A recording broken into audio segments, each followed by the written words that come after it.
Há uma diferença entre amor e lascívia. Existem 3 palavras gregas, e o melhor livro que já li sobre este assunto é de C.S. Lewis, o grande escritor e professor inglês. Eros, que é o amor sensual. Filéu, o amor que une amigos. E ágape, que é uma nova dimensão de amor que só Deus pode lhe dar, o amor de Deus. E é maravilhoso ter Deus em seu coração. Ter a Cristo, que lhe dá uma dimensão especial de amor em seu casamento. Nunca houve uma geração como esta. Viveram assim em Sodoma, em Gomorra, e em Roma e em outras civilizações do passado, mas nunca tivemos a página impressa com isso diariamente. Nunca tivemos a televisão, nunca tivemos filmes, nem tantas outras coisas lançadas sobre nós da forma que vemos hoje. Nunca houve uma geração que tivesse tanta necessidade do poder de Cristo em seu coração para resistir como esta geração. E Paulo disse na Bíblia: não vos sobreveio tentação que não fosse humana, mas Deus é fiel. E não permitirá que sejais tentados além das vossas forças. Pelo contrário, juntamente com a tentação, vos proverá livramento, de sorte que a possais suportar. Sempre que você for tentado, lembre-se disso. Todo ser humano passou por esta mesma tentação antes, inclusive Jesus. E Deus sempre provê um escape. Portanto, não há desculpa. Você não poderá comparecer diante do juízo dizendo que não teve poder para resistir. Juízo. Deus proveu um meio de escape. Mão para cima. No momento em que a tentação vier, lembre-se disso. Deus lhe deu um meio de escapar dela. Procure-o. Sensacional. E o encontre. Quem é o verdadeiro transformador? Vou lhe dizer quem é o verdadeiro transformador, é Jesus Cristo, que disse: você precisa nascer de novo se quiser ver o reino de Deus. Você já nasceu de novo? Tem certeza disso? Está seguro? Cristo vive em seu coração para lhe dar poder e força para resistir às tentações desta hora. Ele nos transforma quando nascemos de novo, não pela religião. E uma multidão se reuniu. Quando se dá uma rude interrupção ao seu ensino, os fariseus arrastam uma mulher surpreendida em imoralidade. Ela estava chorando e esperando ser apedrejada. Jesus enfrenta um dilema. Se dissesse sim, apedrejem-na, seria levado às autoridades romanas, pois somente elas tinham o poder da pena de morte. Se dissesse não a apedrejem, estaria quebrando a lei de Moisés, quebrando a lei dos judeus, e seria apanhado de qualquer forma. Mas Jesus se inclinou e escreveu na areia, e o que ele escreveu chocou e espantou os fariseus. Este é o único registro que temos de Jesus escrevendo algo. Ele escreveu na areia. Sabe o que eu acho que ele escreveu? Ele escreveu os 10 mandamentos. E ele disse: aquele que não quebrou nenhum destes mandamentos, atire a primeira pedra. De 30 anos de idade. Levantem-se. Menos de 30 anos.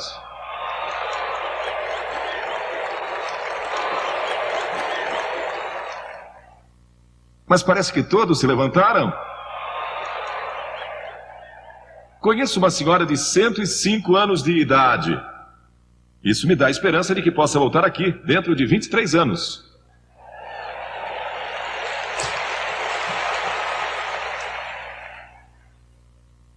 Porque foi há 23 anos atrás que viemos aqui a este mesmo estádio, quando comportava apenas metade da audiência de agora.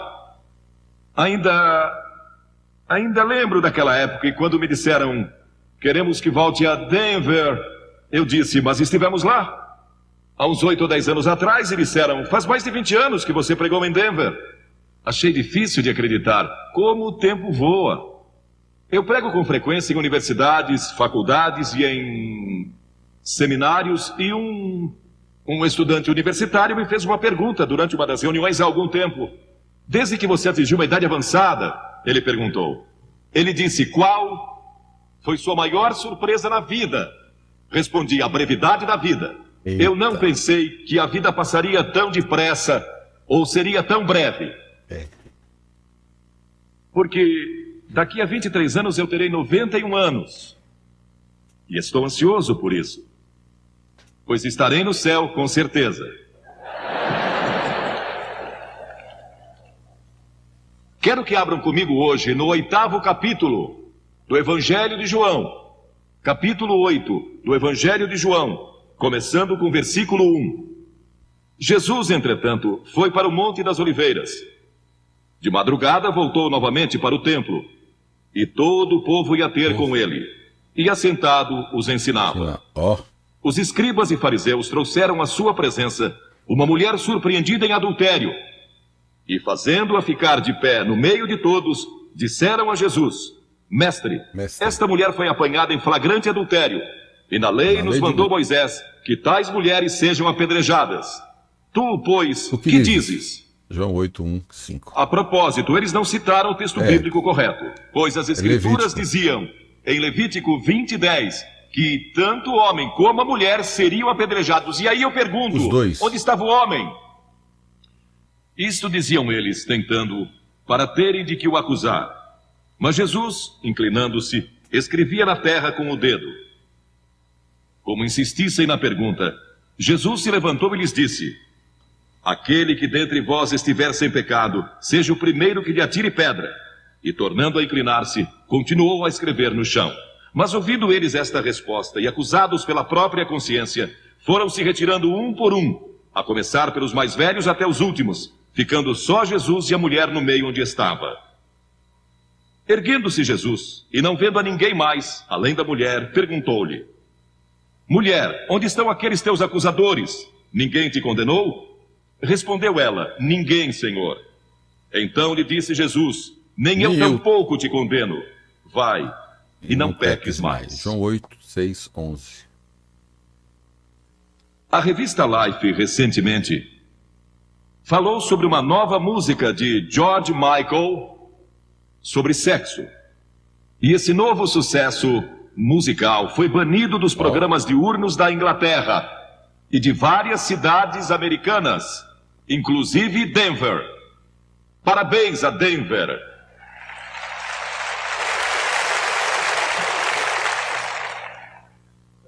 O título é tão horrível que nem vou mencioná-lo. Olha a multidão, gente. Porta-voz da BBC, a British Broadcasting Company da Inglaterra, que disse: numa época em que estamos tentando combater a AIDS, essa música anula nossos esforços. Um ator de Hollywood largou a esposa e saiu com uma mulher que encontrou num clube e dormiu com ela aquela noite. Quando acordou, descobriu que ela já tinha saído, deixando um recado com batom no espelho do banheiro. Para o seu horror, bem-vindo ao mundo maravilhoso da AIDS. Nosso secretário da Saúde, o Dr. Coop, que é um crente maravilhoso e um extraordinário professor da Bíblia, declarou que a AIDS é sempre uma doença fatal e já matou muitos milhares de americanos e está afetando cada vez mais a população heterossexual. E centenas de milhares, pensem só nisso, centenas de milhares têm o vírus da AIDS e muitos nem sequer sabem. A maioria deles não sabe. A AIDS é transmitida pelo sexo e pelo uso de agulhas intravenosas contaminadas. Vemos tudo isso na televisão. Ou pode ser transmitida ao feto, quando a própria mãe tem AIDS. E temos muitos casos assim na América. O Dr. Coop prevê, baseado em estatísticas recentes, que mortes por AIDS, em escala mundial, atingirão o nível de milhões nos próximos 10 anos. Dezenas de milhões de pessoas terão AIDS daqui a 10 anos. Embora o governo dos Estados Unidos tenha investido milhões em pesquisas nos últimos anos, perto de $1 bilhão, não há cura à vista. Nenhuma cura à vista. Falei com o Dr. Coop pelo telefone. Ele disse que não há cura à vista. Não há vacina. E não há qualquer esperança de que uma cura seja ainda encontrada nos próximos 2 anos. Uma revista americana comentou que estamos sentados na sala de espera do Aeroporto Internacional de Sodoma e Gomorra. Nossa! De acordo com o estudo apresentado, desculpa, deixa eu voltar uma aqui. das implicações econômicas Gente, da AIDS é que ela... Vocês estão vendo a introdução. Isso é para os jovens. Atenção, jovens. Os jovens e os perigos da sexualidade.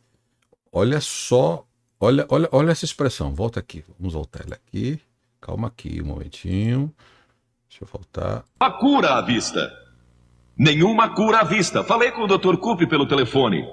Ele disse que não há cura à vista. Não há vacina. E não há qualquer esperança de que uma cura seja ainda encontrada nos próximos 2 anos. Uma revista americana comentou que estamos sentados na sala de espera do Aeroporto Internacional de Sodoma e Gomorra. Olha. De acordo com o estudo apresentado, uma das implicações econômicas da AIDS é que ela vai causar uma hiperinflação. Trilhões de dólares serão necessários para cuidar dos milhões de pacientes de AIDS no futuro, ao passo que, ao mesmo tempo, perderemos a produtividade e os impostos desses milhões de trabalhadores. A AIDS pode levar à falência as companhias de seguro de vida no mundo todo, pois centenas de milhares de pessoas morrerão muito antes do tempo previsto pelas tabelas de mortalidade. Maurice Hellman, dos laboratórios Merck Sharp & Dohme, declarou há algum tempo atrás que a disseminação da AIDS poderia ser estancada amanhã se o uso de drogas intravenosas e certas práticas sexuais fossem abolidas. Perguntaram ao Dr. Coop recentemente na televisão, eu assisti, qual era a solução. Ele disse, basta dizer não ao sexo ilícito. Amém. E às drogas. Não. E nós até esquecemos.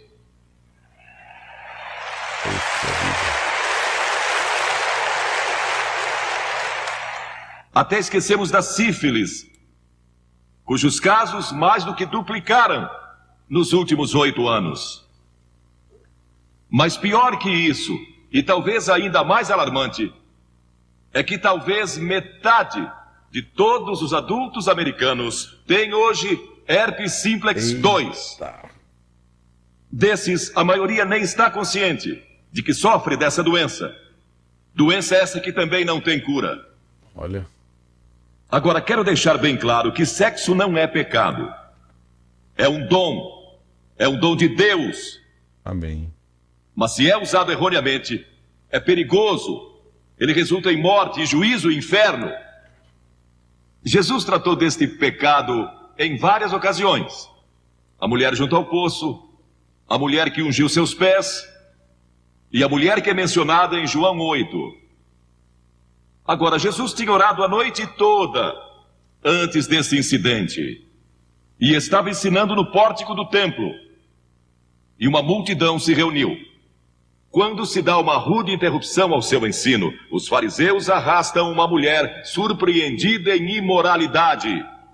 Ela estava chorando e esperando ser apedrejada. Jesus enfrenta um dilema. Se dissesse sim, apedrejem-na, seria levado às autoridades romanas, pois somente elas tinham o poder da pena de morte. Se dissesse não, apedrejem, estaria quebrando a lei de Moisés, quebrando a lei dos judeus, e seria apanhado de qualquer forma. Mas Jesus se inclinou e escreveu na areia, e o que ele escreveu chocou e espantou os fariseus. Este é o único registro que temos de Jesus escrevendo algo.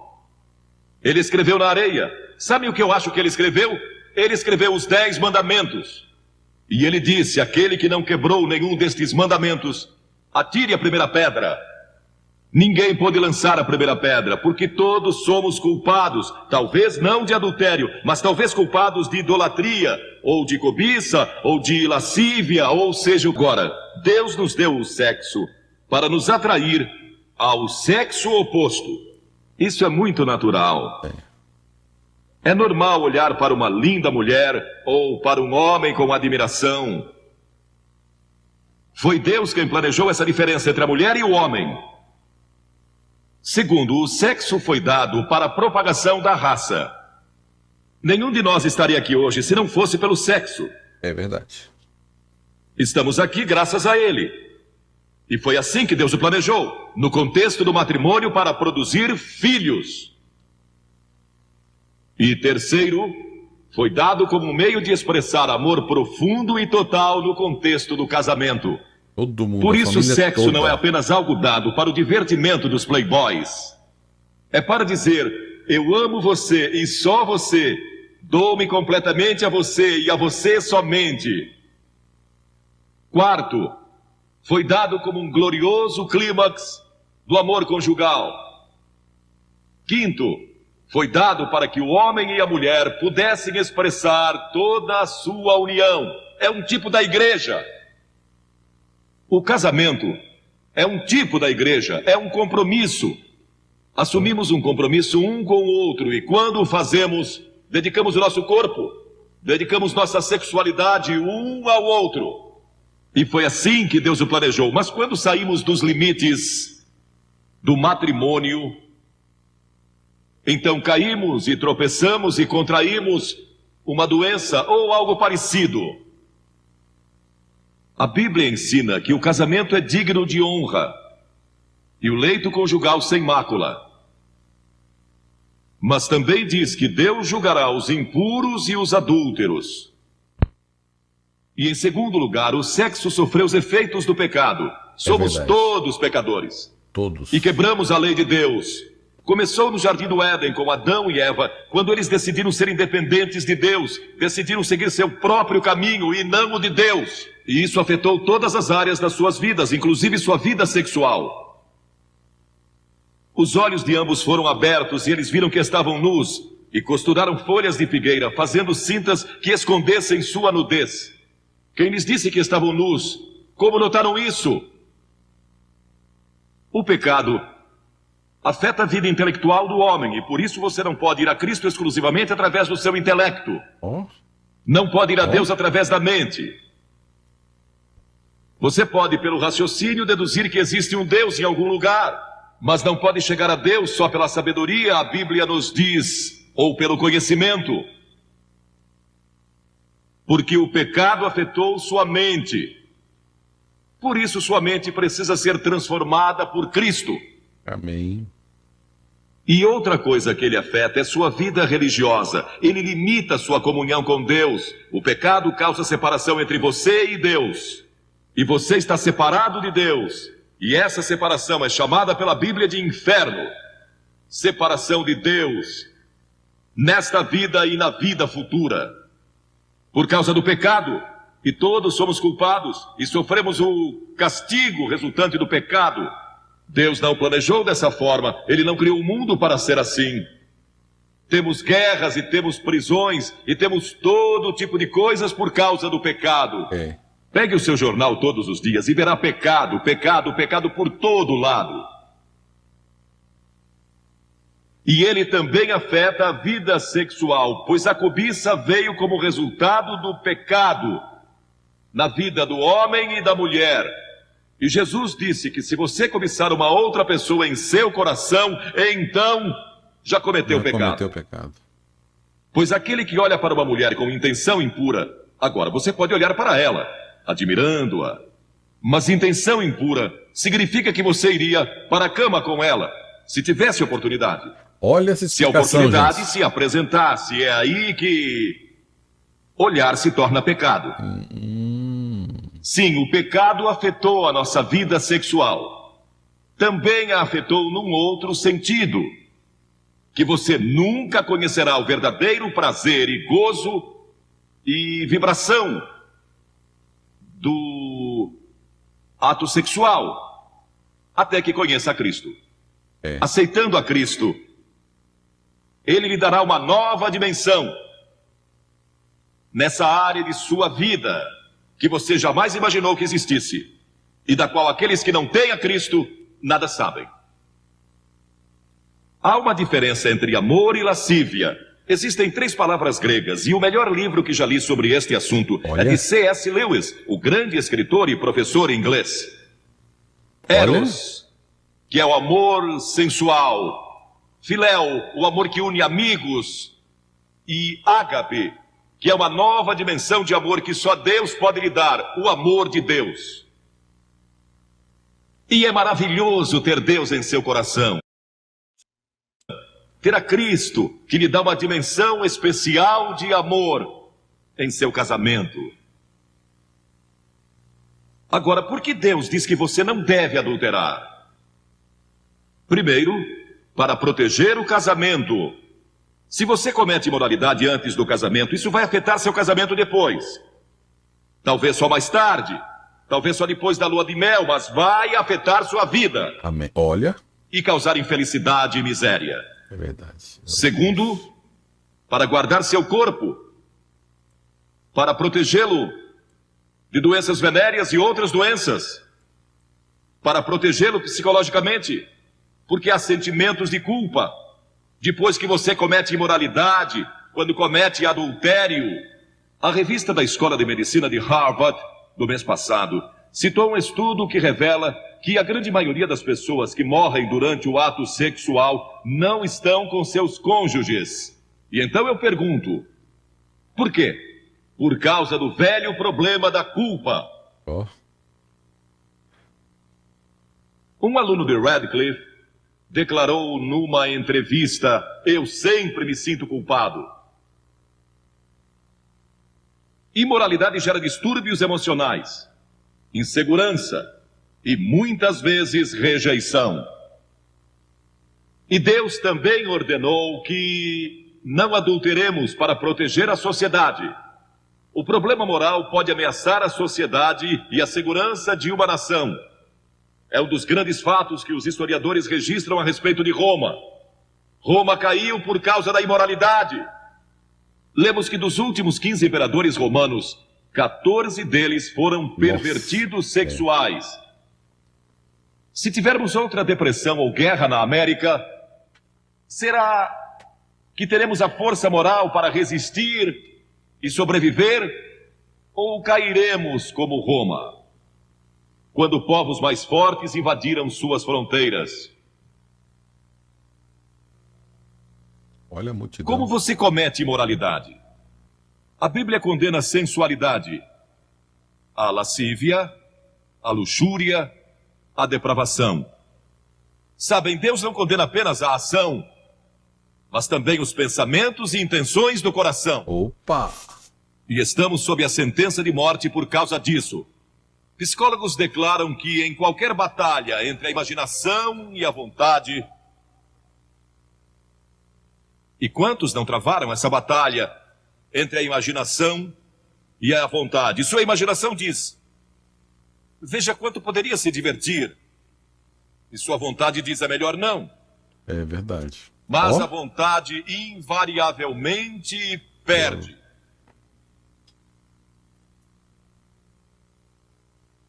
A imaginação vai vencer. Agora, como pode um jovem ter vitória sobre isso? Porque a Bíblia diz, em 1 Pedro 2,11, que devemos nos abster das paixões carnais que fazem guerra contra a alma. Como você pode se abster com esses impulsos dentro de você? Como? Se tem esse tremendo desejo alimentado pela televisão e pelas revistas e onde quer que você olhe.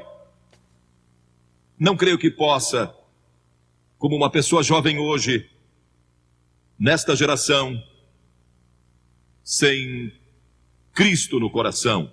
É quase impossível. Você pode sobreviver se nasceu de novo. A Bíblia diz que precisamos nascer de novo. Há um ano atrás surgiu um best-seller de John Nesbitt, intitulado Novas Direções Transformando Nossas Vidas. Paulo, em Romanos 12, diz que devemos ser transformados pela renovação da nossa mente. No ano passado fizeram um filme intitulado Os Transformadores. Quem é o verdadeiro transformador? Vou lhe dizer quem é o verdadeiro transformador: é Jesus Cristo, que disse: você precisa nascer de novo se quiser ver o reino de Deus. Você já nasceu de novo? Tem certeza disso? Está seguro? Cristo vive em seu coração para lhe dar poder e força para resistir às tentações desta hora. Ele nos transforma quando nascemos de novo, não pela religião. Tenha um relacionamento com Cristo. Deixe que Ele controle sua vida constantemente. Mas então você pergunta: como é que eu nasço de novo? Primeiro, arrependa-se dos seus pecados. Todos somos pecadores. Arrependimento significa mudança em seus pensamentos e seu estilo de vida. Você está disposto a deixar Deus entrar transformando numa nova pessoa, é algo que só Deus pode fazer, é uma obra sobrenatural. Você não pode fazê-lo, não pode transformar a si mesmo. Deus tem que fazê-lo, o Espírito Santo tem que fazê-lo. E quando se arrepende e diz a Deus: Senhor, eu quero deixar meus pecados, quero mudar todo o meu estilo de vida. Isso é se arrepender. E segundo, você vem pela fé. Fé significa entrega. Você se entrega a Cristo como seu único Salvador, seu único Senhor. Amém. E Ele entra em seu coração pelo Espírito Santo. E Ele lhe dá um poder que você normalmente não teria. Um poder para resistir às tentações, poder para Amém, produzir Ailton. o fruto do Espírito e verdadeiro amor, alegria Amém, e Ailton. paz. Deus é em seu fiel. coração. Mensagem poderosa, impactante. E então você estuda a palavra de Deus, o passo seguinte. Isso se torna sua fonte de força. O estudo da Bíblia. A fé vem pelo ouvir e o ouvir pela palavra de Deus, a Bíblia diz. E Filipenses 2,5 diz: tende em vós o mesmo sentimento que houve também em Cristo Jesus. E a Escritura diz de que maneira, no Salmo 119, de que maneira poderá o jovem guardar puro o seu caminho? E então, o próprio salmista dá a resposta. Observando, segundo a tua palavra. Amém. Estude as Escrituras. Estude a Bíblia.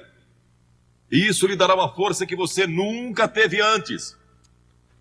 E terceiro, busque pureza espiritual. E isso significa gastar tempo em oração. Jesus disse no Sermão do Monte: bem-aventurados os limpos de coração, porque eles e só eles verão a Deus. Pureza de coração é só através de Cristo. Nossa. Nossa. E quarto, obediência. Obediência. Aquele que tem os meus mandamentos e os guarda, esse é o que me ama. Você guarda meus mandamentos? 2 Timóteo 2,22 diz: foge das paixões da mocidade. Foge delas quando o diabo vem com cobiça e tentação. Fuja. Duas coisas: cite as Escrituras e você vai ver como isso é importante. Cite as Escrituras e fuja daquela tentação. E Paulo disse na Bíblia: não vos sobreveio tentação que não fosse humana, mas Deus é fiel. E não permitirá que sejais tentados além das vossas forças. Pelo contrário, juntamente com a tentação, vos proverá livramento, de sorte que a possais suportar. Sempre que você for tentado, lembre-se disso. Todo ser humano passou por esta mesma tentação antes, inclusive Jesus. E Deus sempre provê um escape. Portanto, não há desculpa. Você não poderá comparecer diante do juízo dizendo que não teve poder para resistir. Juízo. Deus provê um meio de escape. Mão para cima. No momento em que a tentação vier, lembre-se disso. Deus lhe deu um meio de escapar dela. Procure-o Sensacional. e o encontrará. Amém. Pois foi prometido em 1 Coríntios 10:13. 1 Coríntios 10. Agora, estes princípios não são apenas para os jovens. São para os adultos também. Todos nós precisamos desses princípios em todas as fases da nossa vida. Paulo, escrevendo ao jovem Timóteo, disse: conserva-te a ti mesmo puro. Conserva-te puro. Puro. Quantos de nós aqui somos puros? Basta viver dia a dia nesta nossa sociedade saturada pelo sexo para sentir impureza nos contaminando. Nunca houve uma geração como esta. Viveram assim em Sodoma, em Gomorra, e em Roma e em outras civilizações do passado, mas nunca tivemos a página impressa com isso diariamente. Nunca tivemos a televisão, nunca tivemos filmes, nem tantas outras coisas lançadas sobre nós da forma que vemos hoje. Nunca houve uma geração que tivesse tanta necessidade do poder de Cristo em seu coração para resistir como esta geração.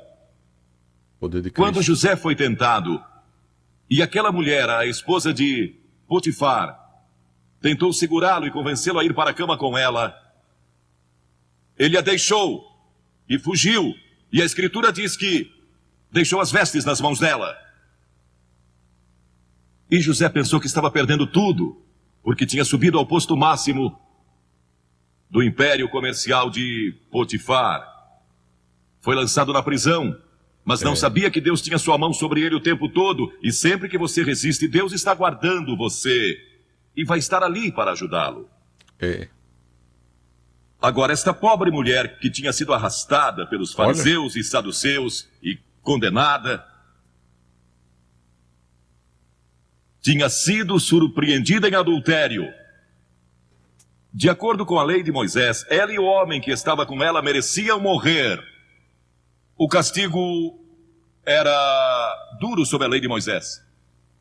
Mas todos ali se sentiram condenados por causa dos seus próprios pecados quando leram os 10 mandamentos ou o que Jesus estava escrevendo. Foram convencidos do seu pecado, talvez de orgulho, ou idolatria, ou cobiça, ou mentira, e são pecados diante de Deus tanto quanto imoralidade. E muitos de nós aqui hoje talvez não sejamos culpados de adultério ou fornicação, mas somos culpados de muitas outras coisas. Satanás às vezes nos leva a pensar, bem, eu não sou imoral, então este sermão não é para mim. Esta mensagem é para todos aqui, porque todos pecamos e estamos destituídos da glória de Deus, e talvez seu problema seja orgulho ou hipocrisia. Eles leram seus pecados escritos na areia e se retiraram. Algumas das pessoas mais morais aqui hoje, algumas das melhores pessoas deste país, precisam de Cristo, tanto quanto aquele que cometeu imoralidade sexual. Jesus disse, mulher, onde estão os teus acusadores? Ninguém te condenou? E havia música em sua voz quando ela respondeu, ninguém, Senhor. Nossa. Naquele momento ela recebeu Cristo como seu Senhor, porque este é o sentido da palavra no grego, meu verdadeiro Senhor. Naquele momento, ela abriu seu coração a Jesus Cristo. As Escrituras dizem, vinde pois e arrazoemos. Diz o Senhor, ainda que vossos pecados são como a escarlate, eles se tornarão brancos como a neve, ainda que são vermelhos como o carmesim, se tornarão como a lã. Como pode ser isso? Por causa da cruz. Quando Cristo morreu na cruz, ele levou o nosso pecado e pecados. E há uma diferença entre pecado e pecados, plural. Pecado é a doença que temos, é a raiz. E dela vem os pecados, orgulho, lascívia, cobiça, inveja, o que quer que seja. Os pecados daquela mulher foram perdoados porque Jesus foi para a cruz. E nossos pecados podem ser perdoados porque ele levou esses pecados sobre a cruz. Amém. Por nós. E Deus o ressuscitou dos mortos e ele está vivo hoje. E está pronto para entrar em seu coração e transformar sua vida. E então Jesus deu a essa mulher esperança para o futuro. Ele disse, vai e não peques mais. Volte para a sua cidade, volte para os seus amigos, volte para a sua velha vizinhança, volte para todos os lugares por onde você andou e não peques mais, porque eu estarei com você, dando-lhe força e poder para resistir às tentações. A Bíblia diz que o próprio Jesus foi tentado em todas as coisas à nossa semelhança, mas sem pecado. Seu passado pode ser perdoado e você pode ter um poder especial para resistir ao pecado no futuro. Você já recebeu a Cristo em seu coração? Talvez diga, bem, Billy, eu fui batizado e fui confirmado conforme a tradição da minha igreja. Você vive uma vida reta e realmente não é má pessoa. Mas no fundo do seu coração, realmente não conhece a Cristo, não tem certeza disso, ou talvez você seja a pior pessoa de sua cidade e está vivendo hoje. Ele perdoará você, se você deixar. Ele morreu por você, verteu seu sangue por você e foi pendurado na cruz. E puseram pregos em suas mãos e uma coroa de espinhos na cabeça. e o sangue jorrou das feridas. E ele clamou: Deus meu, por que me desamparaste? E curvou sua cabeça e disse: está consumado, o caminho da salvação agora está completo. E ele foi recebido de volta no céu, para onde nós iremos um dia. Se eu morrer hoje, sei que vou estar com ele lá. Tenho certeza disso. Não porque eu mereça. Não sou uma boa pessoa nesse sentido. Não sou bom que chega para ir ao céu. Não é porque eu li a Bíblia ou preguei em reuniões como esta. Não vou para o céu por causa disso. Vou para o céu por causa do que Cristo fez, e você pode ir para o céu da mesma forma. E pode receber perdão dos seus pecados. E pode ter poder em sua vida para resistir à tentação quando ela vier. Você diz: que devo fazer? Como eu disse há pouco, disponha-se a dar as costas ao pecado e se arrepender. Segundo, pela fé, receba a Cristo. Essa palavra fé é mais do que você pode conceber. Significa dedicação. Eu me entrego. Vou apresentar a vocês uma mensagem poderosíssima de Billy Graham, tá bom? Uma mensagem impactante para os jovens, tá bom? Então eu quero poder, junto com você, analisar, assistirmos essa mensagem e fazer alguns comentários dessa mensagem tão especial. Ela vai trabalhar bem a questão do ponto de vista dos jovens e a questão da sexualidade, tá bom? E ele vai falar muito sobre a questão da batalha contra a imoralidade sexual. Então é uma mensagem para quem é jovem, para quem é adolescente, enfim, é uma mensagem para todos, independente da mensagem. Então quero que você assista, veja a introdução, veja você que está começando, você que quer uma referência de um homem de Deus para seguir, para aprender a pregar, para ter um exemplo.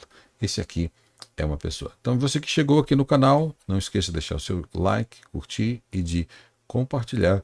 E vamos assistir agora Billy Graham com uma mensagem poderosíssima para a juventude. Gente, deixa eu só comentar uma coisa rápida para vocês. A nossa geração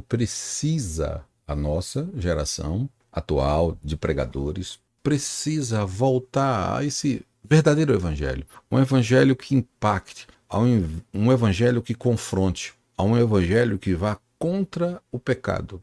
Não importa que seja de uma pessoa que já seja cristã ou de uma pessoa que não seja cristã, mas aquele que está na prática do pecado.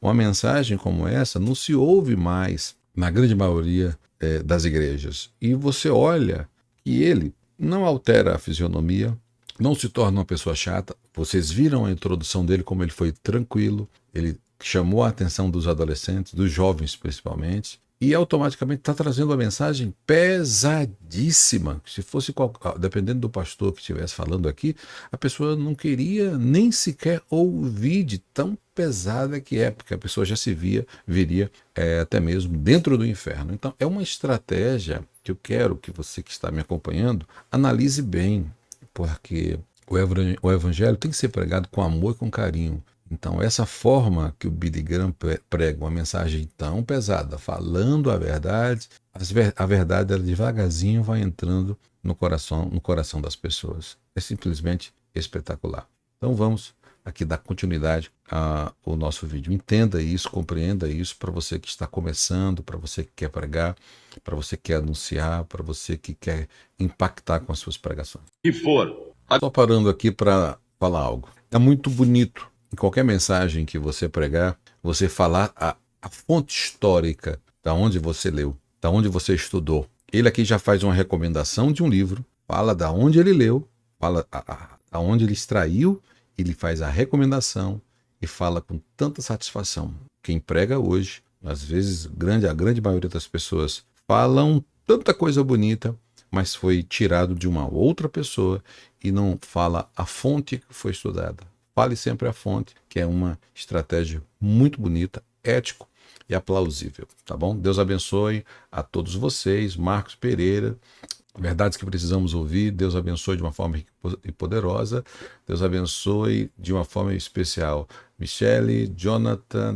Deus abençoe o Marcos de uma forma rica e especial. Vamos à nossa mensagem. Que mensagem espetacular, que mensagem transformadora. Espero que você tenha gostado, espero que você tenha curtido, espero que você tenha aprovado esse nosso novo quadro aqui, que é apresentando mensagens, pregações que essa geração precisa ouvir. E quase todos os dias nós vamos se ajustando às 13 horas. Eu vou, a partir das 13 horas, estar apresentando aqui no canal Formação de Pregadores, aprendendo a pregar do zero. Não esqueça de curtir, de comentar e de compartilhar em todas as suas redes sociais, tá bom? Se você desejar fazer um curso de oratória e interpretação bíblica, é só acessar o nosso site teologiaalcancetodos.com.br. Que vocês me dizem o que acharam dessa mensagem. Para você que é jovem, para você que precisa ouvir, para mim, essa mensagem é impactante. Se você tem um jovem amigo, alguém que está sofrendo com alguns problemas, principalmente no âmbito sexual, envie essa mensagem para ele, envie e será uma bênção. Obrigado a todos vocês que permaneceram até aqui, até agora, nesse exato momento. Quero agradecer de uma forma toda especial aqui. Deixe-me ver aqui. Ele tem a revelação de Deus, ele está ensinando, ele está pregando, ele transmite conhecimento, ele fala a verdade, ele impacta. E o que acontece? As pessoas ainda estão ali ouvindo, todos. Ele consegue prender a atenção das pessoas. Então, por isso que eu estou trazendo aqui várias mensagens, grandes mensagens, de Billy Graham, Jimmy Swaggart, que são homens que eu admiro muito, e eu quero poder que pessoas novas, essa geração nova, é igual você falou aqui, olha, eu preciso melhorar. Exatamente, eu quero gerar esse quebrantamento. Quando você falar e dizer assim, poxa, eu preciso melhorar aqui, preciso melhorar, o que é que eu tenho que fazer? Primeiro, sempre ouvir pessoas melhores do que você. Segundo, estudar, fazer um curso de teologia, um curso de oratória, ter a sua biblioteca, ler muito, estudar e fugir da aparência do mal. Tá bom? Muito obrigado. Deus abençoe a todos vocês. Até amanhã, nesse mesmo horário, com uma nova mensagem para todos vocês. Obrigado, Deus abençoe a todos vocês que permaneceram até aqui. Um abraço.